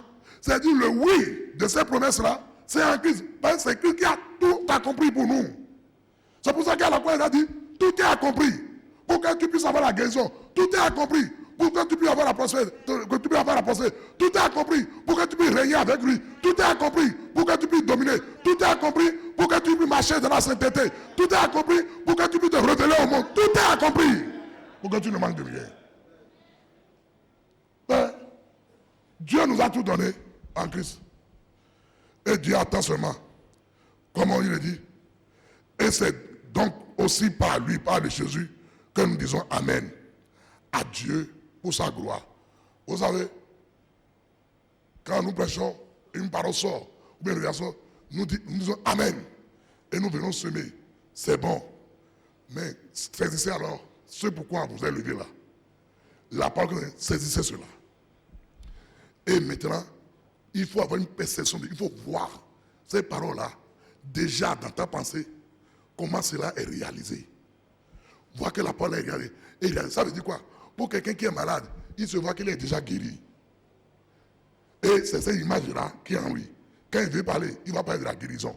Mais dans le physique, il a des douleurs. C'est le diable qui fait ça pour l'amener à dire autre chose. Parce que le diable, c'est que nous sommes créés à l'image de Dieu. Ça veut dire que nous sommes des dieux. Je vous ai déjà dit ça dimanche passé. Dans le somme que je vous ai donné là, Dieu nous dit, nous sommes les fils du Très-Haut. Et Dieu nous appelle, nous sommes des dieux. Le verset qui se dit, même si vous devez mourir comme tous les humains, donc malgré que nous avons mouru comme tous les humains, Dieu dit, nous qui sommes ces enfants-là, nous sommes, et c'est normal. Parce que le lionceau doit devenir lion. Donc si nous sommes fils de Dieu, nous devons devenir Dieu.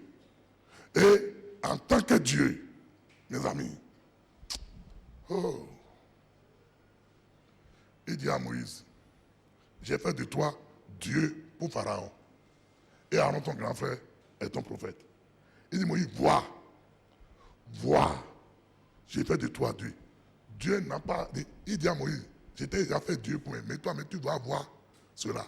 C'est pourquoi Moïse n'a jamais tremblé devant Aaron, devant Pharaon. Quand Moïse s'en va vers Pharaon, il sait que c'est Dieu qui s'en va. Et personne ne peut tuer Dieu. Et Dieu ne tombe pas malade. Dieu n'est pas pauvre. Dieu ne ment pas. Dieu n'insulte pas. Dieu ne critique pas. Si vous êtes Dieu, manifestez la nature de Dieu. Et si vous êtes Dieu, commandez aux situations. Commandez aux circonstances. Dégagez-les. C'est pourquoi Dieu nous dit, ce que nous allons permettre sur la terre, sera permis au ciel. Parce que c'est le Dieu qui parle et le ciel exécute. Mais les chrétiens ne savent pas, malgré que j'ai prêché cela, tu t'es regardé, tu t'es jamais oublié. Tu t'es déjà vu continuer à te voir toujours comme dans ton état. Comment tu vas réussir? C'est le problème que nous avons ça. Il y a beaucoup de choses pour lesquelles nous disons Amen et nous semons. Mais ne gardons pas l'image là. Ne gardons pas ces paroles-là. Ne visualisons pas ces paroles-là pour que ça devienne notre pensée. Parce que si la chose n'est pas de notre pensée, vous ne pouvez pas le dire. La parole n'est que l'expression de la pensée. C'est ce que tu penses que tu dis. Bien-aimés dans le Seigneur. Et quand nous disons Amen là, nous validons. Nous validons ce que Dieu a dit. Nous donnons notre accord. Que c'est comme ça pour nous. C'est pour ça que Amen, ainsi soit-il. Mais quand j'ai regardé le verset dans la parole de vie, au lieu de dire Amen, regardez le mot que lui, il va utiliser. Parole de vie dit, en effet, Jésus est le oui à tout ce que Dieu a promis. Tout ce que Dieu a promis, Jésus est le oui. C'est donc aussi par Jésus que nous disons notre oui. Vous voyez? Donc en disant Amen, on dit quoi? Oui. Donc Amen signifie oui. Oui Dieu, oui mon Père. Ce que tu as dit là, c'est pour moi. Ça va se passer comme ça. Même si les situations autour de toi est contraire, tu dis oui papa. Et tu as cette image là en toi. Et tu disais cette image. Je dis ce que ça devient une pensée, ça devient une intégrale de ta pensée. Quand tu dors, tu dors avec la pensée. Tu te réveilles, tu réveilles avec la pensée. Ça veut dire que quand tu veux parler, tu ne peux que parler que ça. Et en parlant de cela, tu es en train de le déclarer. Tu es en train de l'amener à l'existence. C'est pour ça. Quand Abraham n'a pas eu cette vision, malgré que Dieu lui a, en marchant, en regardant le sol, il peut devoir avoir une image de ce que Dieu fait. Non, lui il voit qu'il est sans enfant.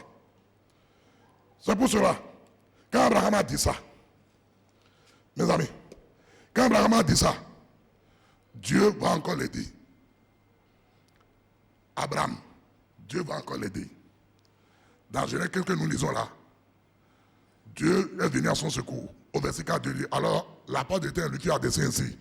Ce n'est pas Eliezer qui sera ton héritier, mais celui qui sortira de tes entrailles qui sera ton héritier. Et après l'avoir conduit dehors, donc Dieu va le conduire dehors maintenant.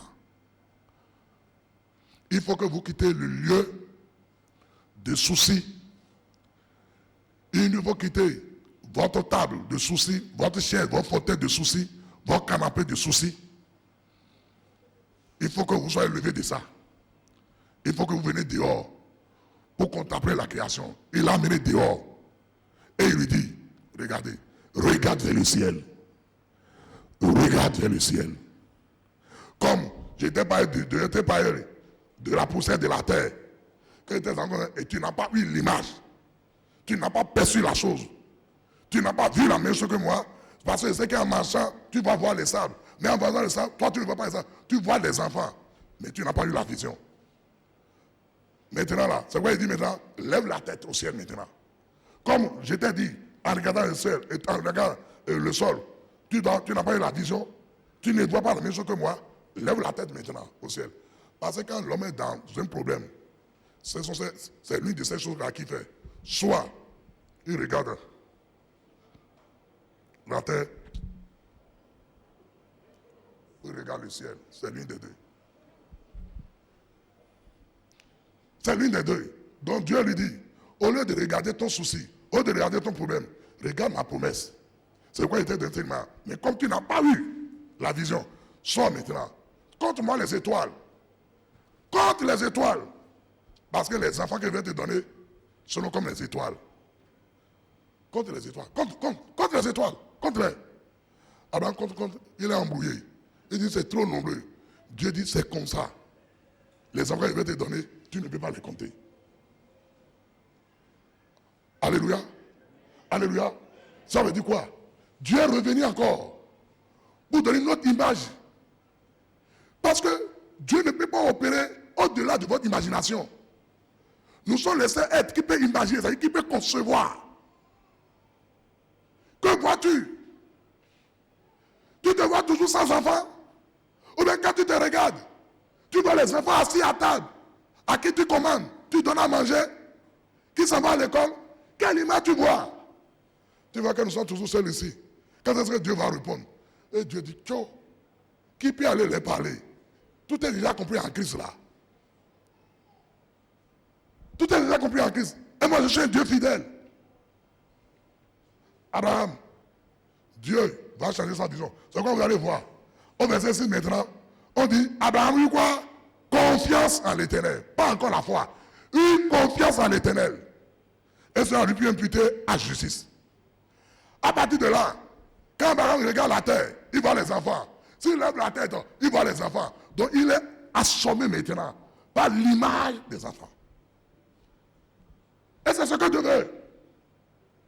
Concernant ta promesse, quand tu vois déjà la promesse arriver, c'est pour la promesse est accomplie, est réalisée en Christ. Et tu vois ça, et tu en parles de cela. Ne pas plus du problème, pas de la solution. Mais nous avons parlé des problèmes plutôt que de parler de la solution. Mais là, quand on dit qu'Abraham a confiance en l'Éternel, le Nouveau Testament dit qu'il a cru et ça a fait imputé en justice. Mes frères, Abraham, malgré ça là, sa vision a changé. Il a commencé par voir comme Dieu. Mais il lui manque encore un élément. Il faut qu'il confesse ce que Dieu a dit là. Et pour confesser cela, Dieu le regardait. Dieu le regardait. Parce qu'il y a certaines personnes, ils ont la perception. Ils ont l'image. Mais il dit, mais moi j'ai des visions, j'ai des choses, et je crois, je vois, mais depuis là, ça ne vient pas. Oui, parce qu'il y a un second élément. Est-ce que tu le confesses? Il faut dire que si je dis ça maintenant, on va me traiter d'orgueilleux. Si je déclare ça maintenant, on va me traiter de ceci. Ah, les hommes, vous savez. Or, la création vient de la parole. Si Dieu avait fermé la bouche, le monde n'existera pas. Oh, la foi nous amène à parler comme Dieu. Parce que nous sommes des dieux. C'est pourquoi Dieu dit à son image, à sa ressemblance. Lui a créé par la parole pour nous montrer que nous aussi, nos paroles aussi créent. Ce que tu dis là, c'est ça ce qui va arriver. Bien aimé dans le Seigneur, Abraham n'a pas pu le second pas. Dieu a obligé. Dans Genèse chapitre 17, le temps est parti. Dans Genèse chapitre 17, Dieu est venu vers lui. Il dit à Abraham, marche devant ma face et sois intègre. Marche devant ma face et sois intègre. C'est-à-dire que pendant 24 ans de marche, les marches d'Abraham ne sont pas toujours intègres. Mais vous savez ce qui m'a marqué? Malgré qu'il n'a pas été intègre à tout ce que Dieu a dit, Dieu n'a pas annulé sa promesse sur sa vie. Et Dieu n'a pas choisi nous. Tu dois comprendre que quand Dieu met la main sur toi, c'est qu'il a prévu que toi tu dois le faire, c'est toi qui dois le faire. Quelqu'un d'autre ne le fera pas. Abraham n'a pas été intègre. Est-ce que Dieu a dit, tu es disqualifié? Non. Vous savez pourquoi? Parce qu'au temps d'Abraham, il n'y a pas la loi. Si Abraham, Dieu l'a choisi par grâce. Donc, dans la grâce, il n'y a pas de péché. Il n'y a pas. Il n'y a pas de péché. Donc, on ne compte pas le péché. Mais on demande, on te dit abandonne. Dieu dit à Abraham, marche devant ma face et sois intègre. Abraham se pose par terre. C'est-à-dire, au moins ça là, il dit Dieu, c'est vrai. Donc ça veut dire que je m'abandonne entre tes mains. Quand il s'est abandonné dans les mains de Dieu, quand il s'est couché là, Dieu va amener le second élément. Il dit à partir d'aujourd'hui, tu ne seras plus Abraham. Abraham signifie père élevé. Mais désormais, tu seras appelé Abraham, qui signifie père de plusieurs enfants. Le gars n'a pas encore un enfant. Hein. Dieu dit désormais là, quand tu vas quitter là, dis que tu n'es plus Abraham, mais tu es Abraham. Deuxièmement, ta femme n'est plus Saraï. Saraï signifie femme noble. Mais elle est maintenant appelée Sarah. Sarah signifie mère des princes. Donc la maman qui met au monde des princes. Ça veut dire quoi? La vision qu'elle lui a donnée concernant multitude d'enfants. Abraham ne proclamait pas ça. Dieu est obligé de changer son nom. Parce que dans une journée, on va appeler ton nom. Donc en prenant ton nom, on proclame. C'est pourquoi il faut faire beaucoup attention aussi au nom que nous donnons aux enfants. Et Abraham s'est levé. Dieu dit, c'est une nouvelle alliance que je fais avec toi. Tu n'es plus Abraham, tu es Abraham. Ça veut dire quoi? Il lui donne un nom qui correspond au miracle, à la vision qu'il lui a communiqué. Que le Seigneur te communique maintenant. Tu commis maintenant une parole. Tu commis maintenant une déclaration qui est conforme à la vision que tu as des promesses de Dieu. Parce que tant que vous n'avez vos proclamations, vos dires, n'est pas conforme à la vision de la promesse que vous voulez, à l'image de la promesse que vous voulez, vous ne pouvez pas l'avoir. Abraham a eu la vision, mais un enfant n'est pas venu. Parce que la parole qui doit accompagner cela, la déclaration qui doit accompagner cela, si tu crois de ton cœur, et si tu confesses de ta bouche, le salut s'établit. Le salut signifie quoi? Sozo, la guérison, le bien-être, la prospérité, l'élévation, la protection. C'est tout ça qu'on appelle salut. Donc tu viens avoir la guérison, tu crois et tu le confesses. Tu viens avoir la prospérité, tu as la vision de cela, tu le confesses et tu as. Mais nous on a l'humilité seulement le salut là, au ciel. Bien-aimé dans le Seigneur. Alléluia. Bien-aimé dans le Seigneur. Écoute-moi. Quand Abraham est sorti, il a vu Sarah. Il dit, Sarah, ma femme, tu es aujourd'hui, Dieu m'a dit que tu es Sarah. Donc si quelqu'un t'appelle Sarah, il faut le refuser ça. Tu n'es pas Sarah.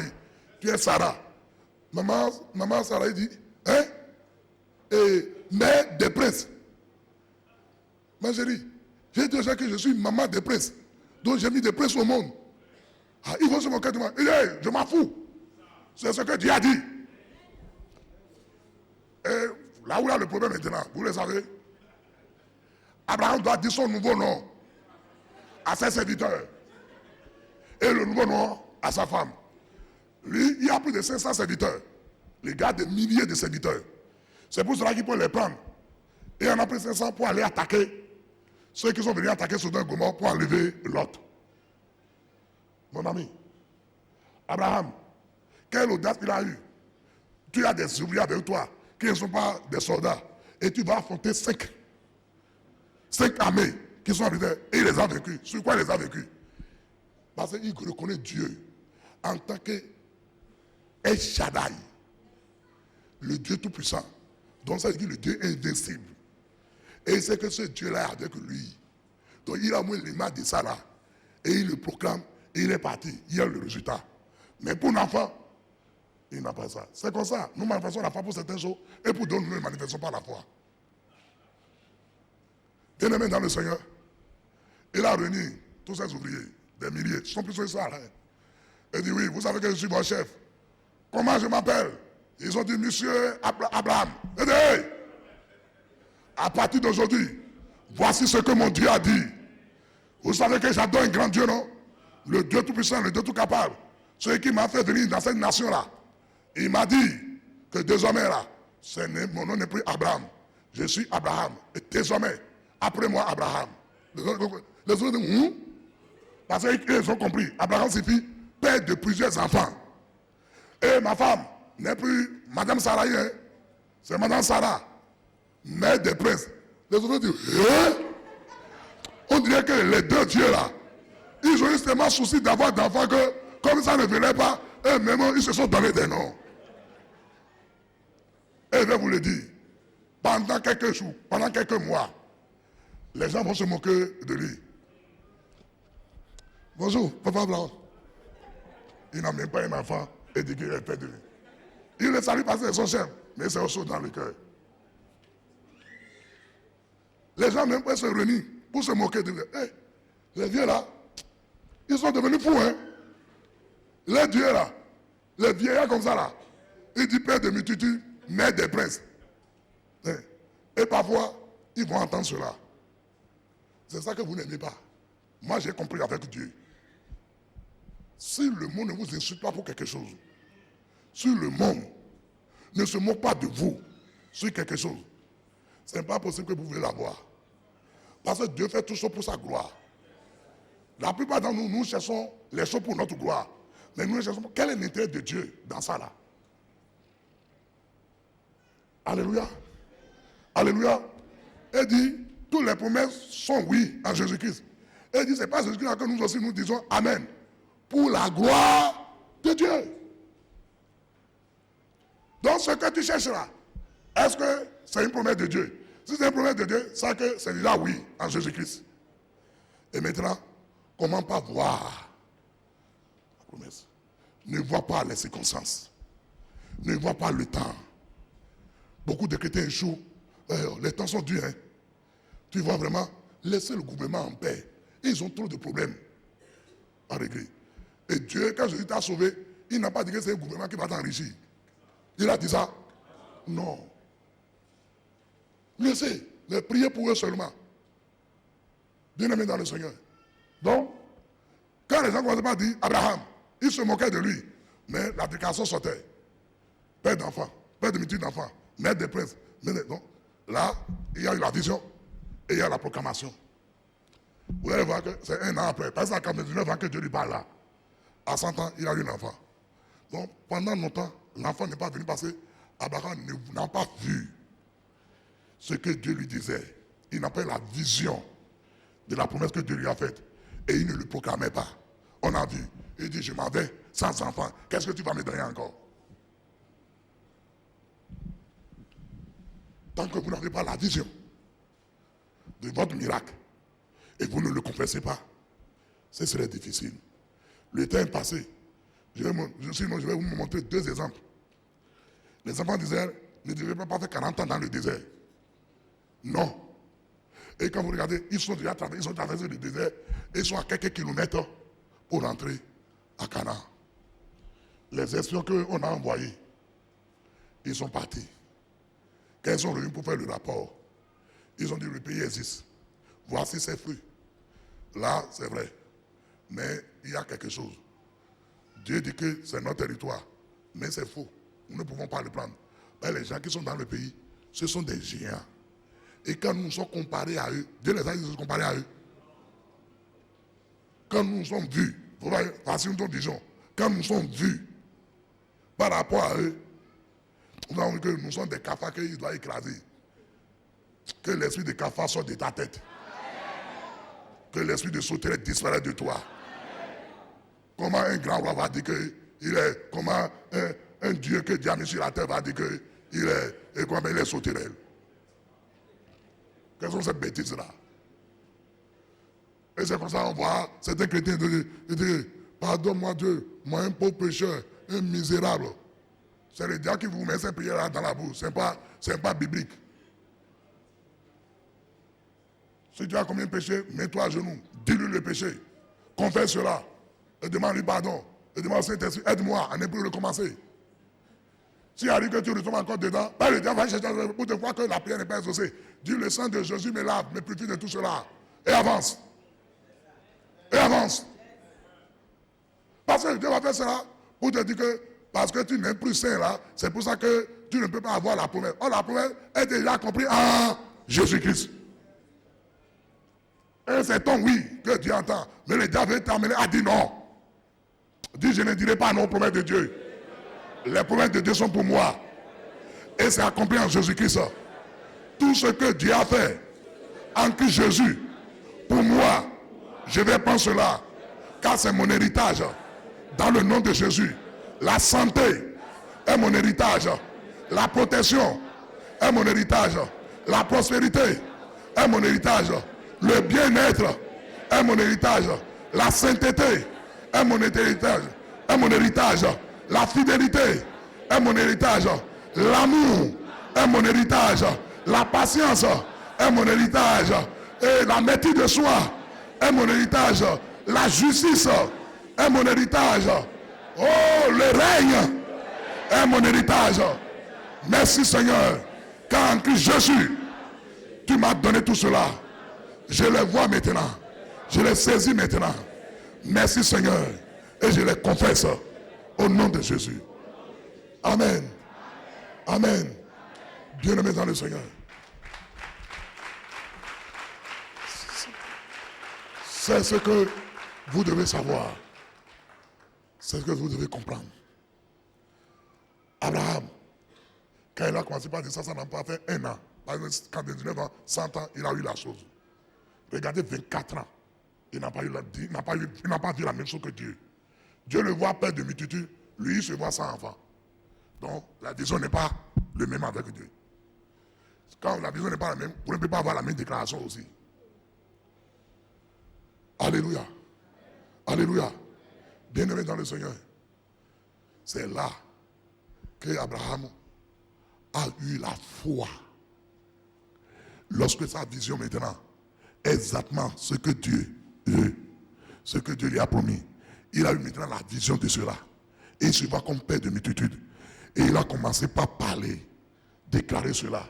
Quand les gens disent, ah, Abraham, tu es là. Il dit, je ne suis pas Abraham, je suis Abraham. Parce que ça va prendre du temps. Quand vous prenez un nouveau nom, les gens ne connaissent pas. Donc les gens vont chercher à vous parler par le numéro. Et c'est toi qui dois répondre pour dire non, je ne suis pas Abraham. Donc toutes les fois qu'il dit, je ne suis pas Abraham, je suis Abraham, Abraham, Abraham, père de multitude, père de multitude, père de multitude, père de multitude, père de multitude. La vision qu'il y a eu là a commencé par descendre. A commencé par descendre. C'est vos paroles qui créent le miracle. Alléluia. C'est pour ça que je vais vous dire ceci. Dieu nous aidera. Je vais vous dire ceci.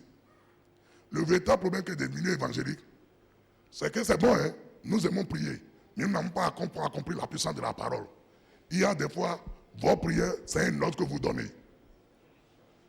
Oui, Abraham était parti au repos, en vacances. Et quand il va en vacances, soit il va à la pêche, ou bien il va faire la chasse. Et il prend 1 mois ou 2 mois de repos. Et il est parti chasser. Premier jour, il n'a trouvé aucun animal. Second jour après, il dit, Dieu, tu as créé les animaux, tu les as donnés à la terre. L'Esprit de Dieu lui dit, toi-même, il faut appeler. Quel animal tu veux tuer? Appelle-le. Tu es là depuis 3 jours. Tu ne l'as pas appelé. Il dit, ah bon? Même pour faire la chasse là, il dit, ah. Parce que je vous ai fait Dieu. Dieu commande. Et la chose arrive. Quand tu es venu depuis 3 jours là, as-tu commandé que les animaux sortent? Ah, il dit, j'ai compris. Et maintenant, il dit, il est rentré en esprit. Et il a vu l'animal, les cerfs qu'il veut tuer. Et il voit l'animal et il dit, toi là, viens maintenant. C'est la viande que Dieu a amené à la maison. Le temps d'ouvrir les yeux, il a vu le cerf dedans lui. Et il a tiré. Dieu a dit, voilà, tu n'as pas appelé ça. C'est pourquoi ça n'est pas venu. Maintenant tu as appelé et tu as parlé.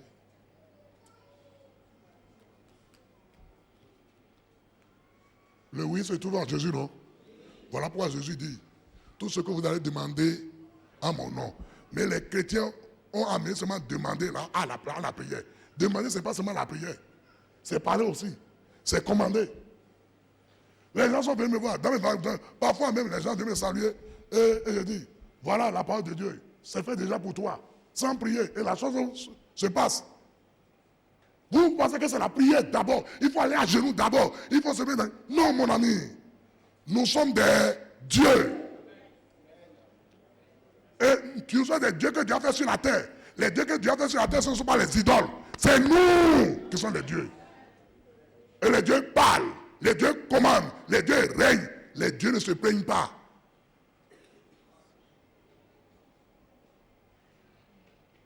Les dieux ne disent pas non, il commande.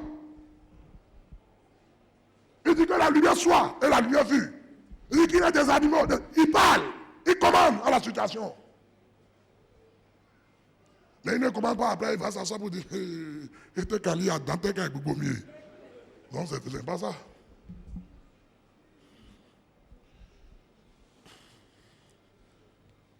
Alléluia. Quand il y a la vision, et vous avez la parole correspondante, j'ai pris ce matin, que le nom de ton miracle soit donné ce matin. La parole qui amène ton miracle, reçoit cela au nom de Jésus-Christ. Abraham a eu la vision. Finalement, Dieu l'a communiqué la vision. Et la parole qui doit accompagner la vision a été donnée par le nom qu'il lui a donné. C'est pour ça que sinon, Dieu ne chante pas le nom de quelqu'un pour la forme. C'est pour amener Abraham à confesser ce que lui, Dieu, il veut faire avec lui. Et c'est pour ça que Romains 4. Oh, je t'appartiens. Romains 4. Regardez ça pour nous arrêter. Même si je ne... Romains 4. Le verset 17 dit, j'ai été établi père d'un grand nombre de nations. Il parle d'Abraham. Il est notre père devant celui auquel il a cru. Vous voyez maintenant? Dieu qui donne la vie aux morts. Je déclare maintenant que ce qui est mort en toi et qui est utile dans ta vie soit ressuscité. Amen. Tes affaires qui sont mortes soient ressuscitées. Toi-même à qui on envoie la mort dans le corps, j'ordonne à ces morts de disparaître. Par le sang de Jésus, je confonds cette mort et je chasse cette mort de ta vie au nom de Jésus. La folie qu'ils t'ont envoyée, c'est la retour qu'on te mettra dans le nom de Jésus. Ton argent qu'on a distressé, l'argent même là, retour maintenant avec des intérêts au nom puissant de Jésus. J'appelle maintenant que tout ce qui fait tes soucis, tout ce qui te stresse, soit maintenant changé en joie maintenant pour toi au nom de Jésus.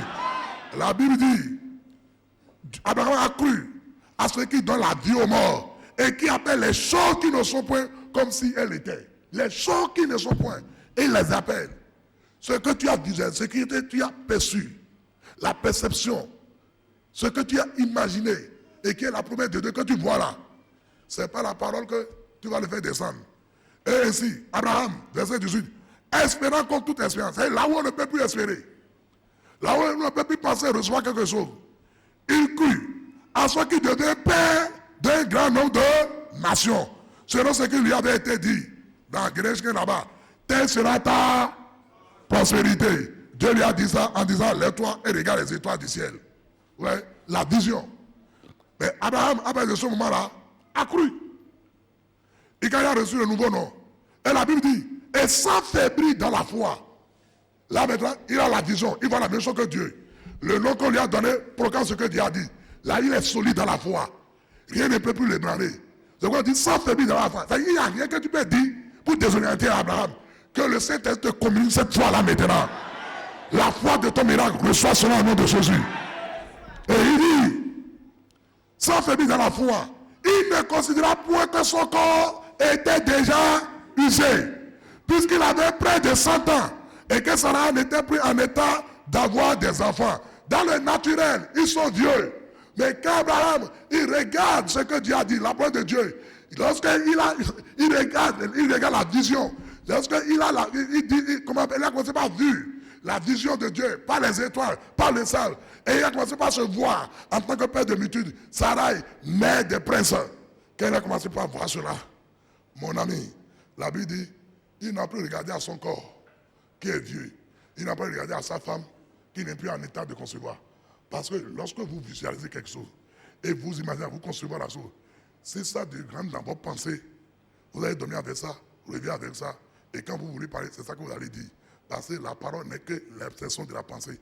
À partir de maintenant, les choses que vous avez vues dans le monde, que vous regardez à la télévision, que vous écoutez, que vous écoutez, et qui ont créé des images dans votre tête, qui ont créé des visions, des destructions en vous, que vous soyez défaits totalement de tout cela. Dieu a défait Abraham d'abord de sa propre vision. Et Dieu l'a fait rentrer dans sa vision. Que le Seigneur vous fait rentrer dans la vision de Dieu. Bien-aimé dans le Seigneur. Et c'est pour ça que la Bible dit, il ne douta point, pas incrédulité. Donc il était incrédule avant. Mais maintenant que la foi est établie, la vision et le nom qui confesse la vision, il ne douta point, pas incrédulité, au sujet de la promesse de Dieu. Mais il fut fortifié par la foi, donnant gloire à quoi? Donc, quand vous marchez par la foi, vous saisissez les choses par la foi, vous proclamez les choses par la foi, c'est-à-dire ce que Dieu a promis. Vous voyez la chose, vous le confessez, et avec certitude que Dieu va le faire, vous glorifiez Dieu. Et quand vous glorifiez Dieu ainsi, la chose s'établit. C'est quoi la Bible dit? Et il y a la pleine condition que ce qu'il promet, il peut l'accomplir. C'est pourquoi cela lui fut imputé à justice. Mais ce n'est pas à cause de lui seul qu'il est écrit que ça lui fut imputé à justice. C'est encore à cause de quoi? De nous. À qui cela sera imputé? À nous qui croyons en celui qui est ressuscité des morts, Jésus-Christ notre Seigneur, lequel a été livré pour nos offenses et est ressuscité pour notre justification. Alléluia. Donc la marque que Dieu a fait avec Abraham là, c'est pour t'enseigner toi et moi. Pour qu'en Christ Jésus, en lui, les promesses sont oui, amen. Voici les dimanches que nous devons amener. Percevoir la même chose que Dieu, voir la même chose que Dieu. Et maintenant, dis la même chose que lui. Dis, tu ne veux pas percevoir quelque chose et dire le contraire. Quand tu dis oui, amen à la parole de Dieu, commence pas à visualiser la chose. Commence pas à imaginer la chose exactement comme ça pour toi. Et commence pas à en déclarer cela et tu verras. C'est pourquoi la Bible dit, il est écrit que je crois, c'est pourquoi je parle. Nous aussi nous croyons, c'est pour ça que nous parlons. il n'y a jamais de fois où on ferme sa bouche. Même si tu es timide dans le monde, en Christ, tu ne peux pas être timide. Et quelqu'un dit que c'est ma nature. Non, la timidité, c'est un esprit. C'est quoi Paul dit à Timothée? Dieu ne nous a pas donné un esprit de timidité. J'ordonne que l'esprit de timidité te quitte maintenant, dans le nom puissant de Jésus, afin que tu reçoives la vie de Dieu, l'esprit de sagesse de Dieu, l'esprit d'intelligence de Dieu, l'esprit de connaissance de Dieu, l'esprit de puissance et de force, parce que Dieu t'a créé à son instant ressemblant et il t'a donné la puissance créative. La puissance créative, Dieu te l'a donnée. Reçois cela, manifeste cela à partir de maintenant et que les choses ne commencent pas à bouger dans ta vie, dans le nom puissant de Jésus-Christ. Éternel Dieu, notre Père, nous te dit merci pour ce que tu as fait. Merci pour ta bonne main.